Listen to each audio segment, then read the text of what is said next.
We're just about to go into round 5, which is going to be the modern round, and we have a modern breakdown, metagame breakdown for us in a second. We'll have a quick good layout. We have to talk about that. There we go. Wow, four lanterns most played deck in the room. 3, yep. I'm sure everyone at home is loving that. 2 Jeskai Tempo. That's an interesting choice. Yeah. 3 control, 3 affinity.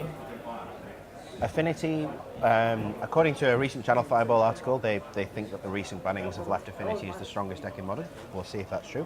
A lot of people think that Mox Opal needs to go. I think Mox Opal is the most powerful card in the format. 3 mana, right? I mean, there's a reason that Moxes are banned in Legacy. And it's restricted in Vintage and worth hundreds of pounds each. We've got an Amulet deck in the list. I'm interested to see how that does without Bloom, because of course they banned Summer Bloom to try and knock that deck down a peg or two. We've got a Martyr Proclamation, which is the mono-white life gain deck. There's Bant Eldrazi, so that's unlike the mono colourless version in Legacy that gets to play 8 Soul Lands. This one just has the Eldrazi Temple, the Ayavugin's Band. They playing Ancient Stirrings to be able to find the card. There's a Kiki Chord, 2 Tron decks. Tron seems pretty badly positioned in this room, to be honest. Yeah, not great. So a pretty bad Lantern matchup and bad against Affinity, very bad against Affinity as well.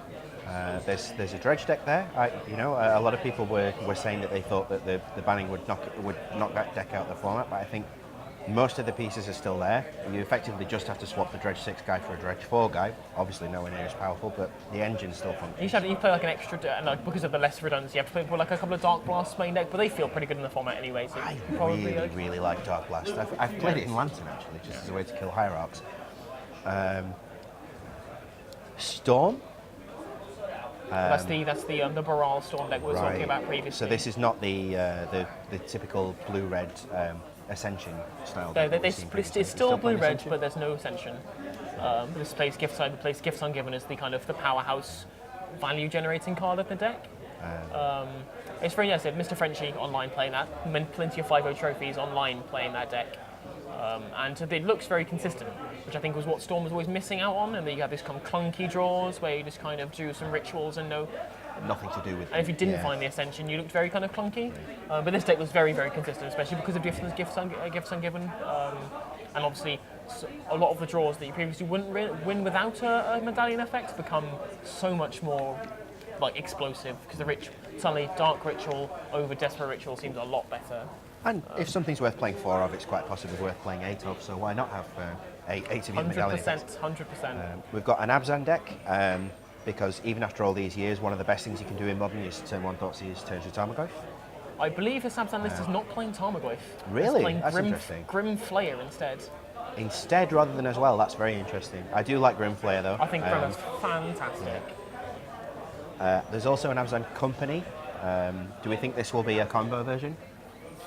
There's an Abzan Company in the list as well. Do we think that will be a combo version, or do we think that's just throwing some companies? I think Renegade Rallier has made that deck a lot better. And 3 blue-white control lists. One of those is Sam, who we just saw Rob in Catton the is also on blue-white control. The deck that Sam's playing is one that I've lent to him, which I built after Catton played it to victory at the Mana Leak event a few months ago. Yeah. Main deck. I've forgotten the name of it now. The 2-mana enchantment for Shadow Lord. Runed Halo. Main deck Runed Halo. That's spicy. Yeah. Particularly spicy. I think blue-white controls are very specific to the Leeds metagame. There are a lot of people in Leeds, since Rob Catton has had such good success with it, they both have picked up the list. I've played a very similar deck to that. Recently beat Rob Catton by resolving Elspeth Sun's Champion, the least beatable card in Magic. Rob stumbled a bit, but the deck plays very powerful cards. I think it's a real metagame deck. There seems like a lot of good matchups for it here. I'm not sure about I think his Lantern matchup is particularly bad though. Yes, definitely. So if you can avoid the Lantern but play against things like Affinity, things like Kiki, Chord and Amulet, suddenly you look a little bit better. But its matchup against the Lantern decks is very, very poor, particularly pre-sideboard. Yeah, if you have Geists out of the board, you can potentially get in quick enough.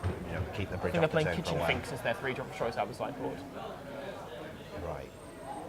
I know Sam definitely has Geists, but I'm not sure about the others. So Jeskai Tempo, have you seen this in action much yet? I think it's a Spell Queller, Geist of St. Traft, Restoration Angel type deck. Right. I've not seen any of the lists, but that's what I've seen before in Jeskai. It was Kyle Bogomez who really put the deck on the map after the printing of Spell Queller. Yeah. Storm Chaser Mage as well, I think, is in there. I would not be surprised, not be surprised at all. It's possible Young Pyromancer might make an appearance in the 75 as well. Kiki Cord is a popularized by Jeff Hoagland, well known for his Twitter antics, but the deck seems like very powerful. If you can get past the first few turns, there's a lot of value to be generated from Chord of Calling and Eternal Witness and Restoration Angel, and with the combo finish, it's really good.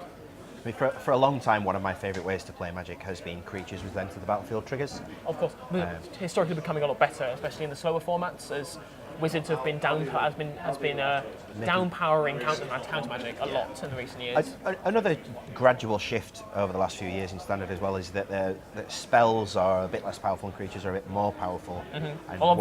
Added a lot of value to them as well. And one of the ways that they've achieved that is by effectively strapping the spell onto the creature in the form of a trigger.